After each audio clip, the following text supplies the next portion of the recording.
So ito yung port ng Rotterdam. Malaki to. Sa kunting bahagi lang tayo. At ito, may card naman tayo para ma-open yung gate dyan.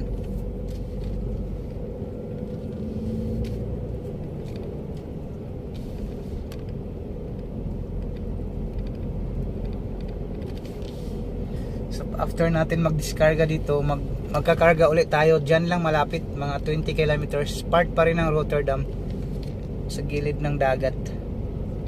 Dadalhin naman natin papuntang Austria.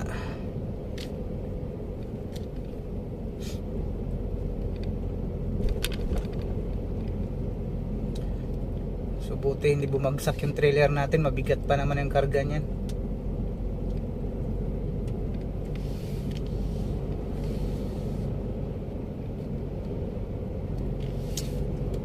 So dito tayo papasok. Bali yung pangarga natin na yan, galing din ng Austria yan.